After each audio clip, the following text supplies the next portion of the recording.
Depois que lemos histórias de fadas e de animais falantes, chega a vez dos mistérios, das histórias de detetives e dos primeiros amores. É quando a literatura infantil já não é tão infantil assim.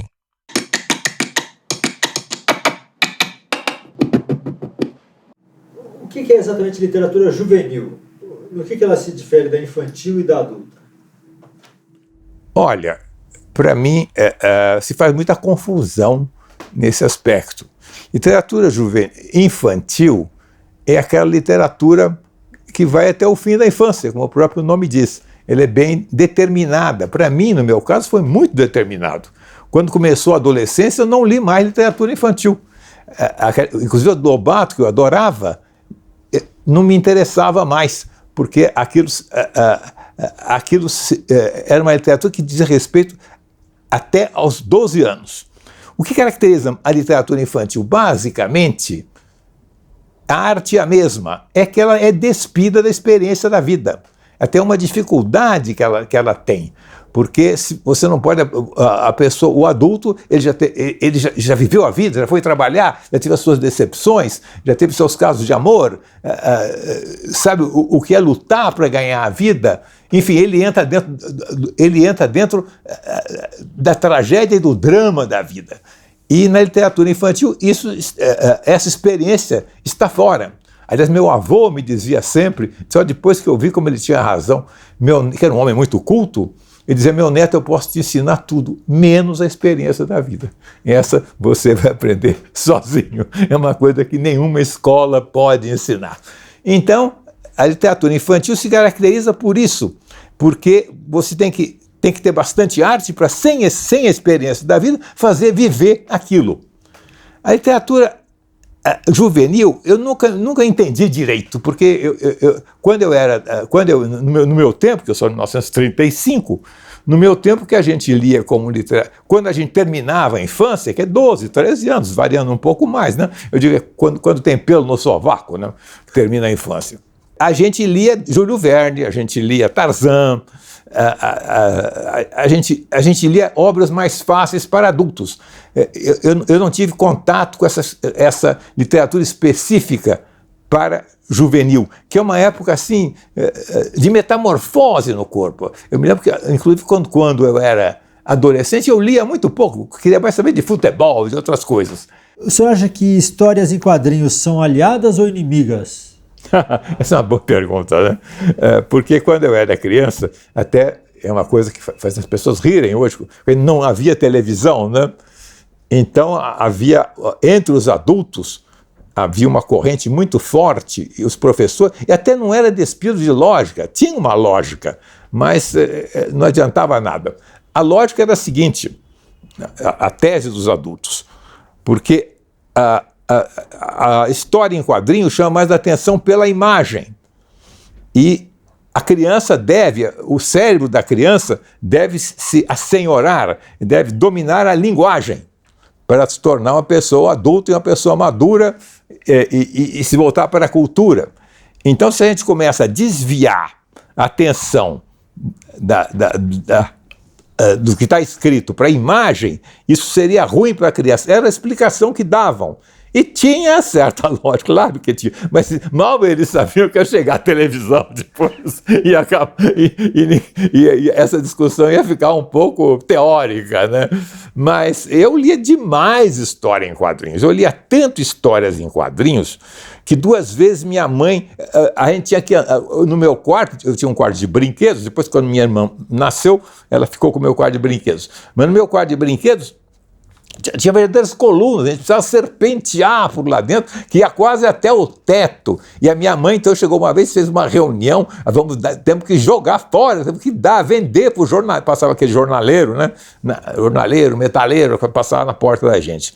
Então ela vendeu tudo, mas aí eu enchi de novo.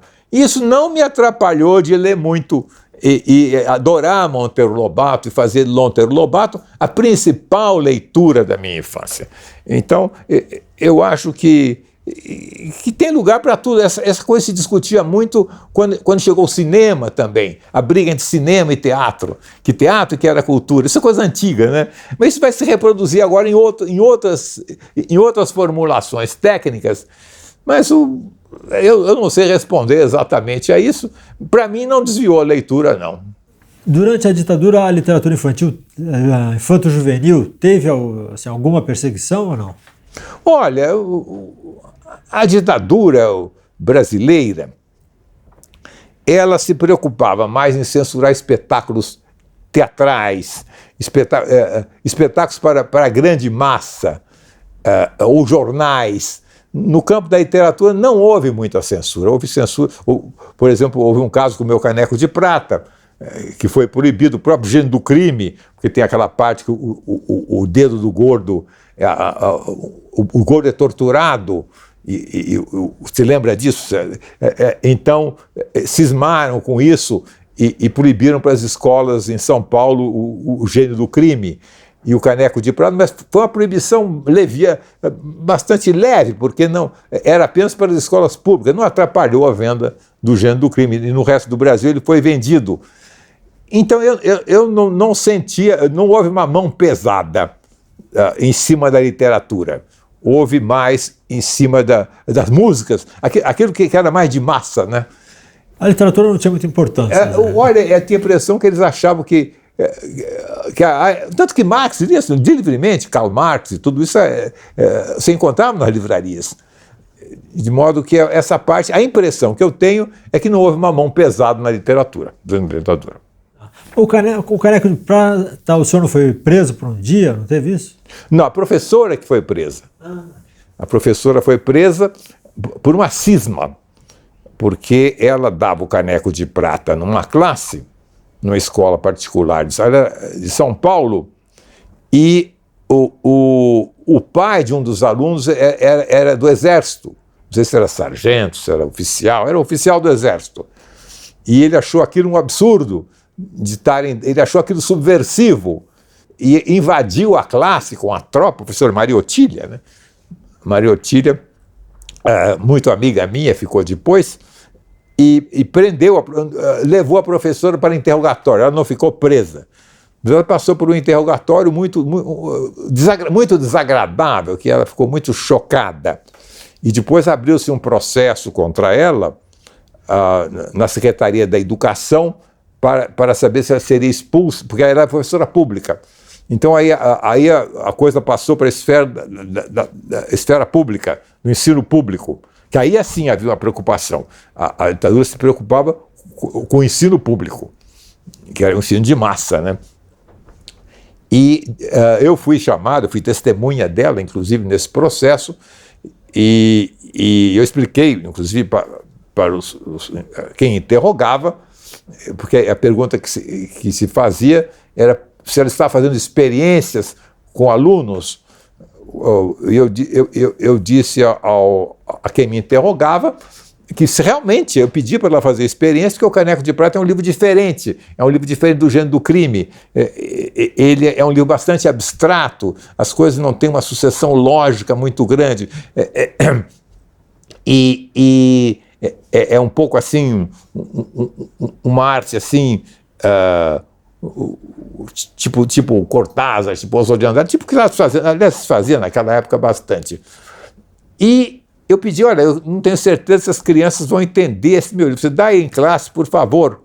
Então eu cheguei a dizer, olha, elas foi dar esse livro porque eu pedi, eu é que pedi para ela dar esse livro, e ela me conhecia por causa do Gênio do Crime. Isso eu falei também para ajudar a defesa dela, né?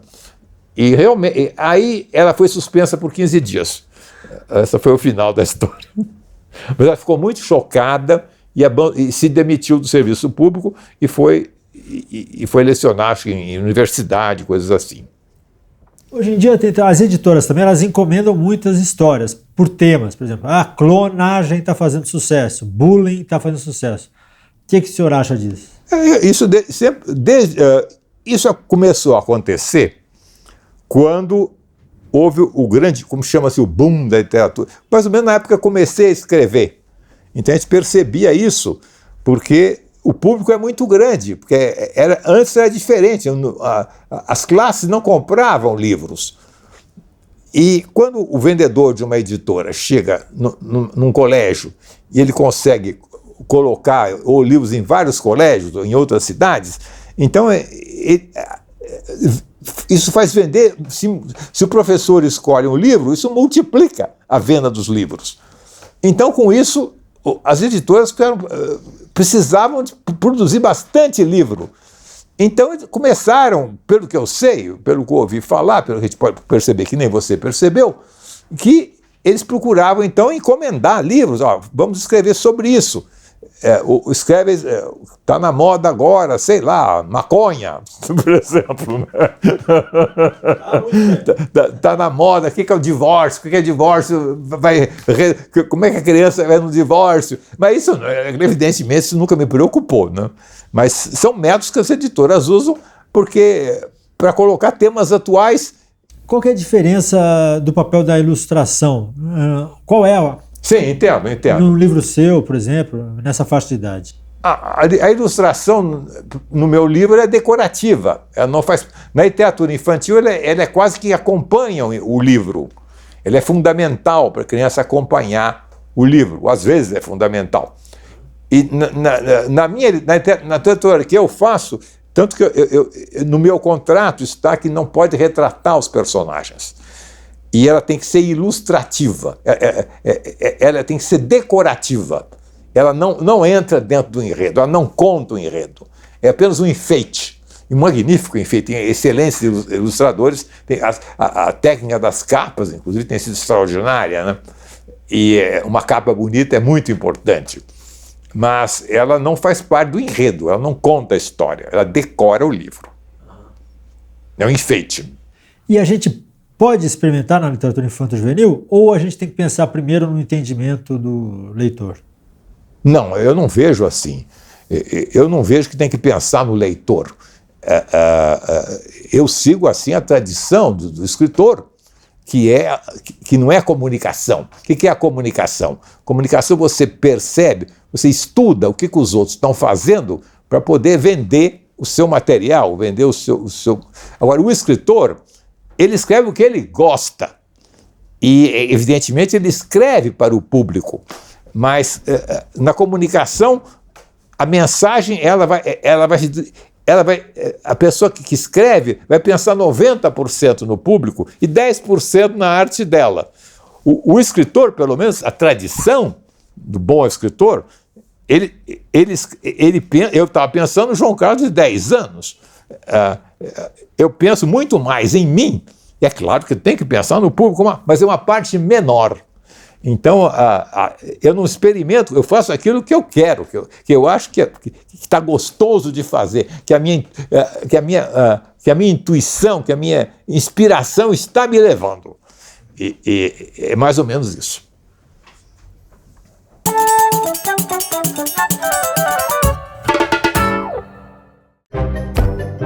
Samuel Langhorne Clemens, ou simplesmente Mark Twain, nasceu nos Estados Unidos em 1835.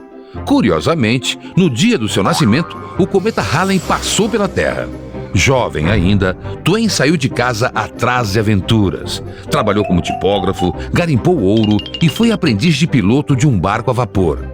Ele passou a infância à beira do Mississippi e suas memórias foram a base de seu primeiro grande sucesso, As Aventuras de Tom Sawyer. A história de um menino desamparado, contada com humor e crítica social, caiu imediatamente no gosto do público. O sucesso foi ainda maior com As Aventuras de Huckleberry Finn, um livro bem menos biográfico, sobre outro garoto pobre que, fugindo da opressão, se envolvia em confusões pelo país afora. No dia da morte de Mark Twain, o cometa Halley passou novamente pela Terra.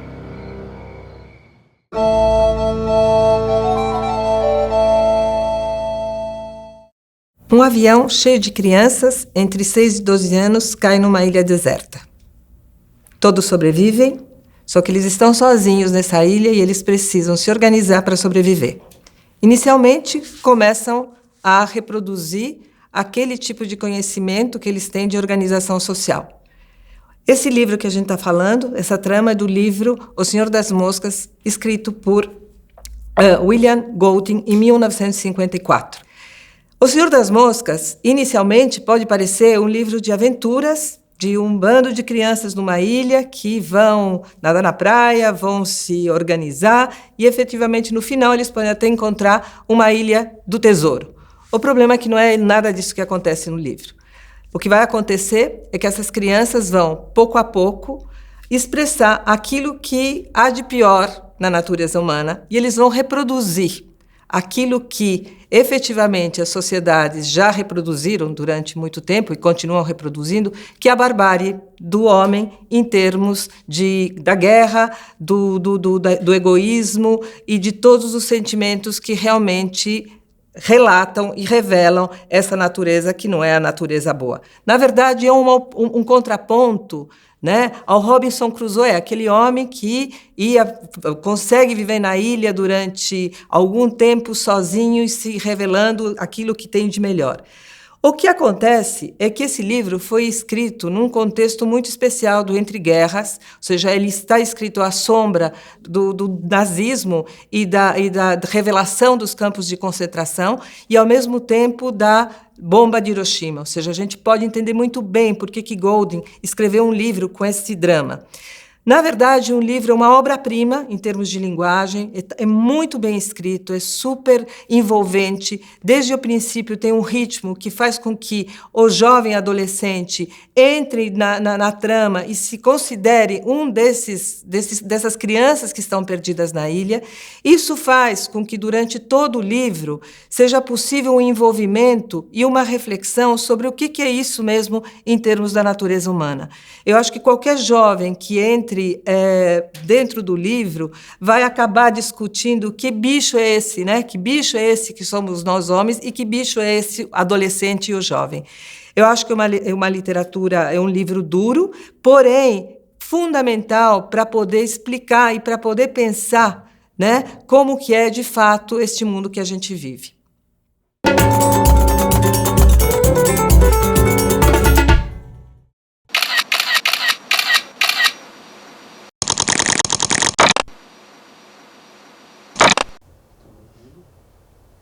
Eu escrevo exatamente onde eu estou, atualmente, naturalmente, aqui nesse teclado, e vai aparecendo o texto aí, é aqui que eu escrevo.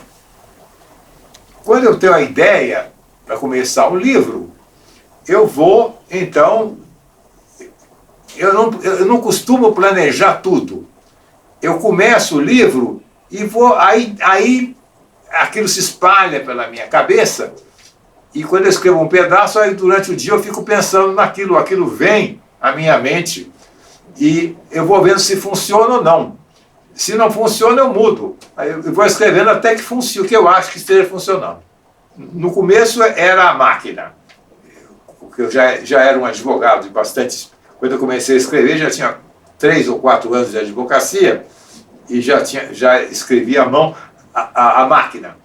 Quando veio o computador, passei a escrever com o computador. O Gênero do Crime, alguns capítulos eu cheguei a escrever à mão. Ainda tinha aquela herança de toda a minha juventude, de toda a minha faculdade, que só se escrevia à mão. Eu escrevo, acho que foi... O fato é que eu escrevo. Agora, por quê? Nem sempre a gente sabe. Mas eu escrevo porque desde criança eu sinto essa vocação. Eu acho que eu tenho essa vocação de escritor.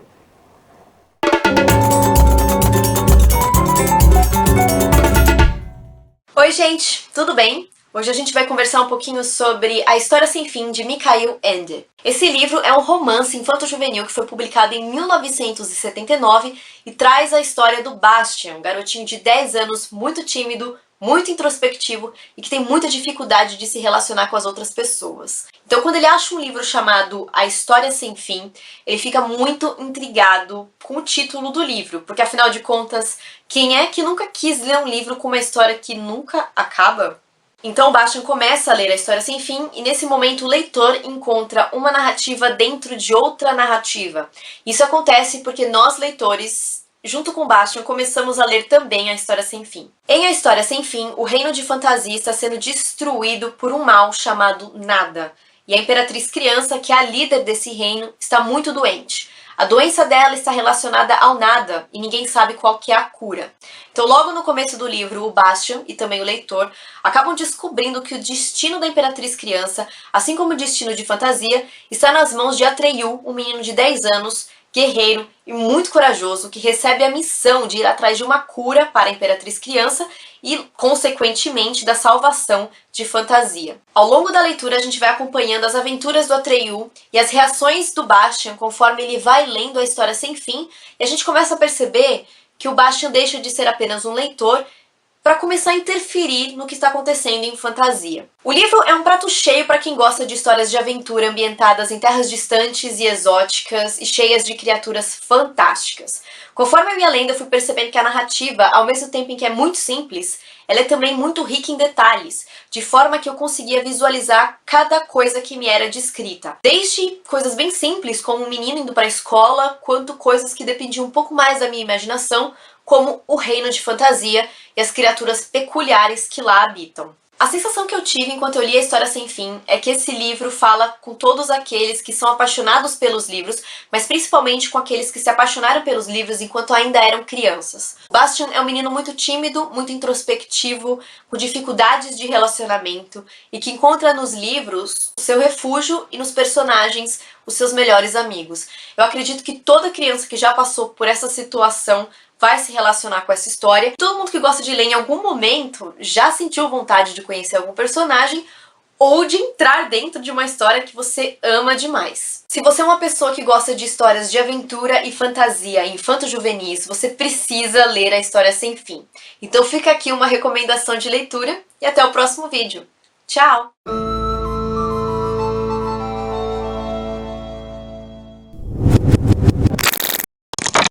Mário Cal, ilustrador, take 1.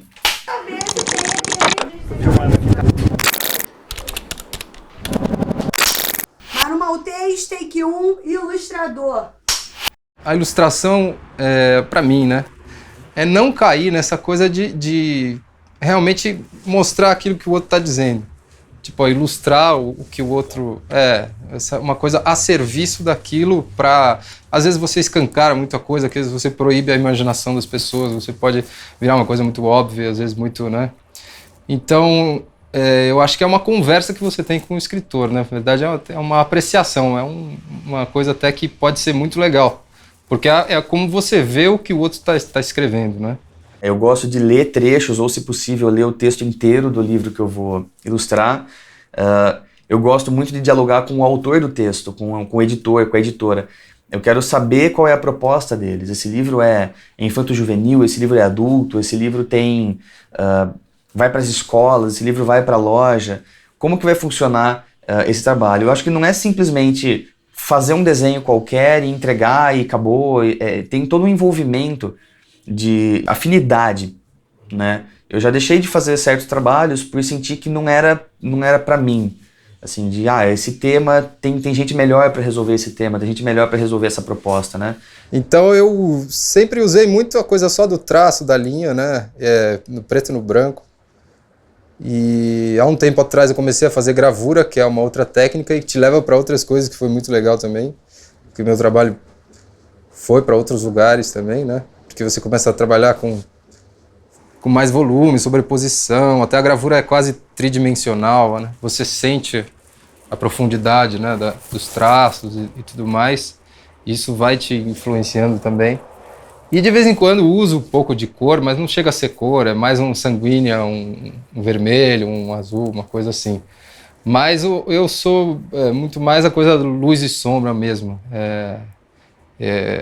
Essa coisa coloridinha, assim, eu não... Não, eu acho que as cores dizem muito, mas pra mim eu sinto muito mais de outra forma, né? Quando eu trabalho, quando eu tô desenhando, pintando ou escrevendo, eu entro numa outra sintonia e eu esqueço do mundo em volta. Então é uma coisa, eu não sei, é uma paixão tão grande, uma obsessão tão grande, eu me entrego tanto naquele processo que o prédio pode desabar em volta e se eu estou compenetrado, se eu estou concentrado, eu vou fazer aquilo até o final. Mas eu acho que antes de tudo você é um artista, né? O artista pode ilustrar também, mas antes de tudo eu sou anti-profissionalismo, assim, né? É como eu vejo, assim, né? Eu tenho medo de morrer, mas quando eu for, espero não ter mais. E tenho mais o que fazer, mas quando eu for, rezo pra não ter. É pouca poesia pra uma segunda-feira. Caminha no deserto o anjo vingador. E não é todo dia que os índios ganham da cavalaria.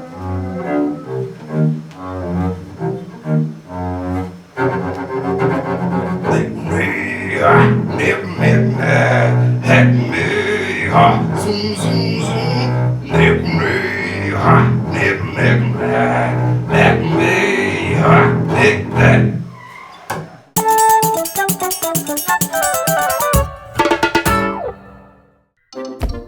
Robert Louis Stevenson nasceu na fria Escócia em 1850.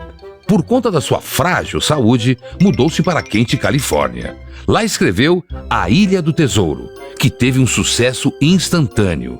Nesta obra de ação e aventura, foram usados pela primeira vez o famoso mapa com um X indicando o local do tesouro, e um pirata com perna de pau e papagaio no ombro. Logo depois, ele lançou outro livro também muito popular, O Médico e o Monstro. Uma das primeiras obras a tratar da esquizofrenia, ela fala sobre as experiências de um médico, o Dr. Jekyll, que desenvolveu uma poção que o transformava no terrível Sr. Hyde. Bem de fama, mas mal de saúde, Stevenson mudou-se novamente, dessa vez para as Ilhas Samoa, e virou um grande contador de histórias para os nativos.